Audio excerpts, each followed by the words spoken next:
This is part one of our 2 content videos for the Prayer for the Church and State to be led by Bishop Manny. But before we pray, let us first listen to what the Bible says about the relationship and viewpoint of the church, representing all kinds of religions towards the state as represented by the ruling government. Presented in Filipino language, let us hear the exhortation by Bishop Manny on the role and status of the government according to the book of Romans, chapter 13, verses 1 to 7.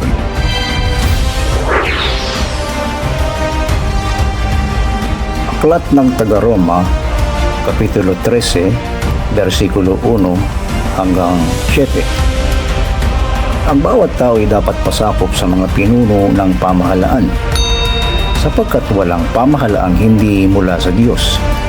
At ang Diyos ang nagtatag ng mga pamahalaang umiiral. Kaya nga, ang lumalaban sa pamahalaan ay lumalaban sa itinalaga ng Diyos, at sila ay nararapat sa parusa. Ang mga pinuno ay hindi dapat katakutan ng taong gumagawa ng mabuti. Ang mga gumagawa lamang ng masama ang dapat matakot. Kung ayaw mong matakot sa mga namumuno, gumawa ka ng mabuti at pararangalan kanila. Sila ay mga lingkod ng Diyos para sa ikabubuti mo. Ngunit kung gumagawa ka ng masama, dapat kang matakot dahil sila ay may kapangyarihang magparusa. Sila ay mga lingkod ng Diyos na nagpaparusa sa mga gumagawa ng masama. Kaya nga, dapat kayo pasakop sa kanila. Hindi lamang upang hindi kayo maparusahan, kundi alang-alang na rin sa inyong budhi. Iyan din ang dahilan kung bakit kayo nagbabayad ng buwis. Ang mga pinuno ng pamahalaan ay mga lingkod ng Diyos, at ito ang kanilang tungkulin.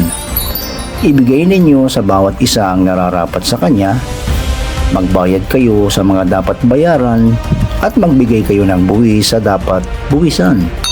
Igalang ninyo ang dapat igalang, at parangalan ninyo ang dapat parangalan.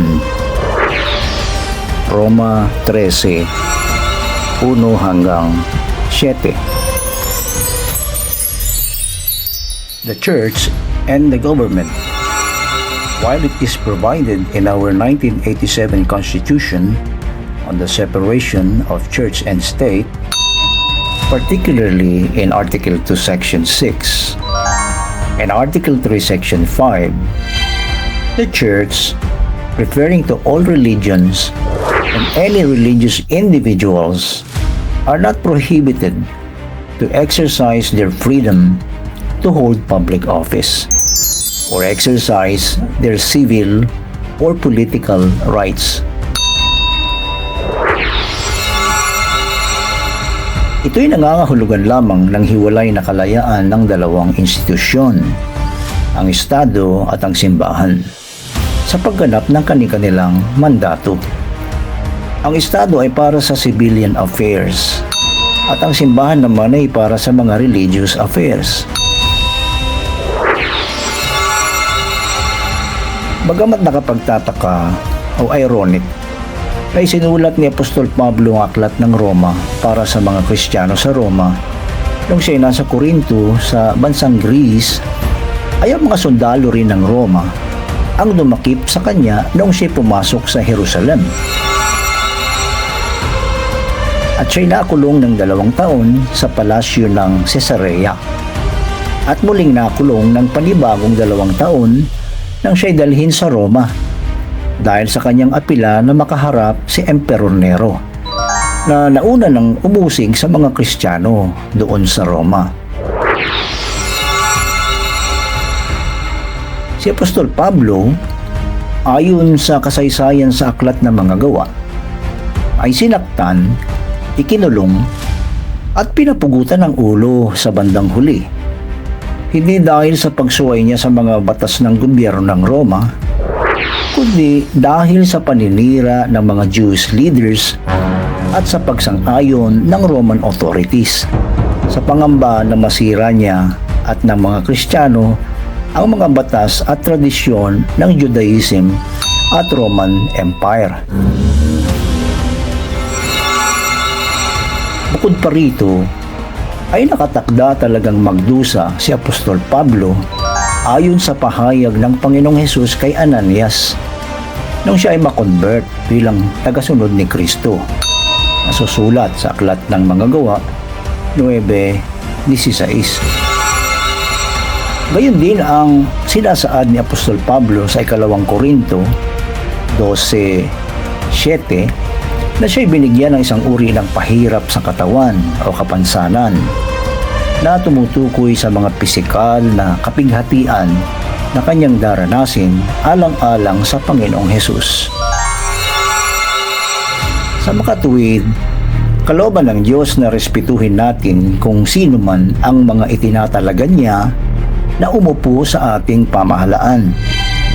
At sa kabilang banda, ay panagutin din natin kung sino-sino ang mga tiwali na lumalabag sa umiiral na batas at ayon din sa ating saligang batas o konstitusyon. Dahil dito, mali na maging panatiko ang mga Kristiyano sa mga partikular na politiko dahil ito'y lumilikha ng pagkakabahabahagi sa Iglesia ng Panginoong Hesus. At ito rin ang humahadlang sa pag-unlad o pagsulong ng ating bansa sa mas mabuting kalagayan.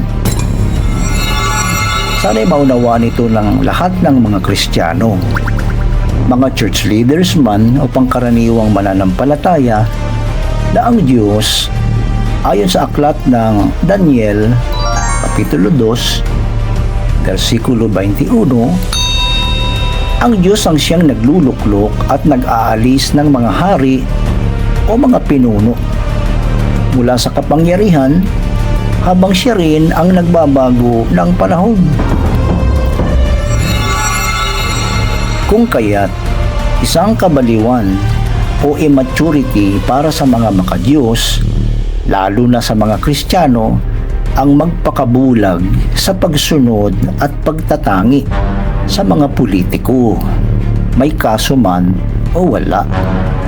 Sapagkat ito'y katumbas ng human idolatry na naghahatid ng sumpa sa mga taong lubhang nagtitiwala sa katulad niyang tao, habang ang kanyang puso naman ay malayo sa Diyos.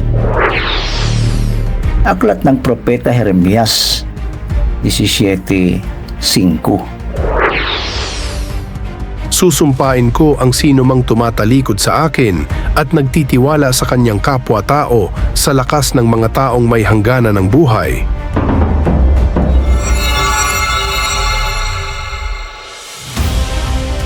Ito ang maliwanag na posisyon at kaugnayan ng simbahan o ng Iglesia ng Panginoon patungkol sa kanyang ugnayan sa pamahalaan.